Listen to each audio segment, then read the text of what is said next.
Hey guys, today I'm going to show you how you can make projects faster in FL. So basically what I have here is my template, which is what I base all of my projects off of.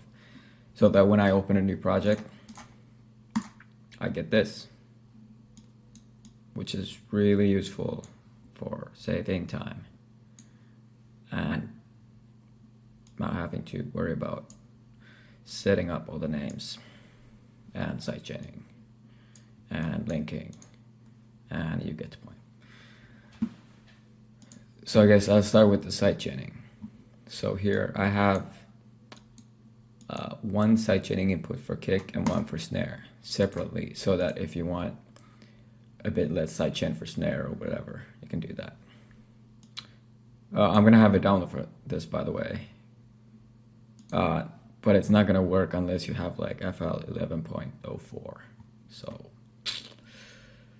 but you can still make your own. I'm pretty much gonna tell you how you can get it to work when you press new, so you can just make your own if you prefer some other way. So the sidechains are set up on the kick one is on the kick and the snare one is on the snare, and they're going into all of the buses, which is the bass bus, the synth bus, the instrument, which is the real instruments and effects.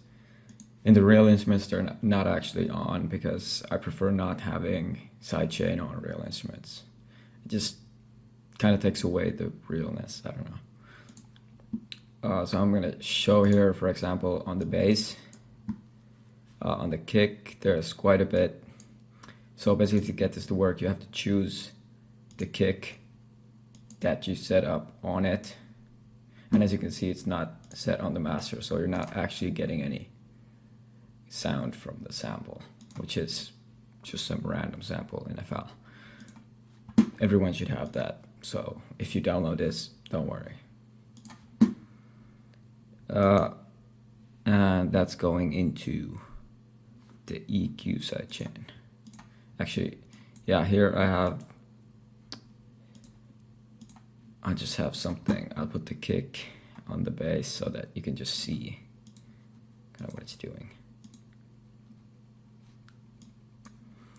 You're not going to be able to hear this because I'm not recording the system audio, but you can see it. So, oh, I didn't mean that. So basically, I have it set up so that there's actually a pretty small attack. I thought there was actually a bit more, but you can obviously set it up to your liking. If you're making house or something, that's not enough. You want something like this.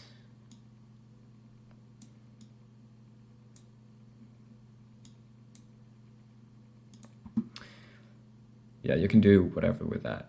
You can even choose different samples if you want. I mean, you could technically even use the drums in the track, but I prefer not doing that because usually the samples have some pretty weird envelopes. And it's gonna create some really odd volume fades. And for the snare, it's the same thing, basically. You just have to move these two to actually get it to work. Yeah. And then the EQ sidechain, which is something not a lot of people do, but it makes a small but powerful difference, in my opinion. So why am I using this shitty old EQ1 instead of the new cool EQ2? Or not, it's not new, but you know. Basically because the EQ2 is not phase linear. I'm not exactly sure on what it means, okay, but I know that if you have it on something, it basically increases the volume just a little bit for some odd reason. And when you have all the instruments going into this, if it increases the volume even a little bit, it can make some pretty weird stuff happen. So I just use this. I don't think probably wouldn't make even a difference, but I heard it makes a difference, so I did it. So this is being controlled with peak controllers on both of these. So to set it up, I did this. Just choose the correct one, just the peak, and then invert it so that it goes down instead of up. So what it will look like is basically like this. Obviously it's very short right now, but you can set that up as you want.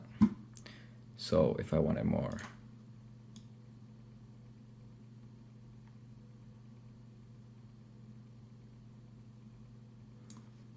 and such.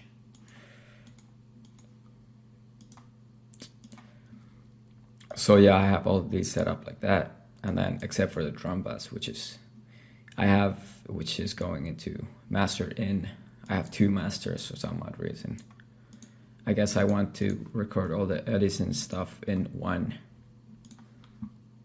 and then on the master have just the master stuff, which is I have a limiter that's not on because when you're mixing you don't want to have that on, which is something a lot of people don't do, but you should. And then I have for the visual stuff, if you want that, it's not visible right now, but you can visibilize it if you want. Oh, and yeah, I've done all the naming for you, so you're welcome. And yeah, it's pretty clear, all of it's going into the bus it's supposed to. And if you don't know how to link things, just basically clicking it like this isn't enough. You have to either route to this track only or click it and then click off the master. I've put all of these into the second one because I want everything going through that as well. But basically, yeah, so I would do that, and now it's going through this. Because otherwise it would go through both and it's gonna just be twice as loud, and that's weird. So yeah, that's pretty much all you need for your template. Oh, actually, to set it up so that it works every time, you gotta go to your image line folders in your projects. There should be a folder called templates by default. Just put the project in there, doesn't matter where, and then it's gonna show up in here. And then when you open it once, it's gonna open every time you click new. So it basically, when you click new, it opens the latest template you have opened, which is convenient. So yeah, that's pretty much it. If you have any questions, just ask. Hope you enjoyed.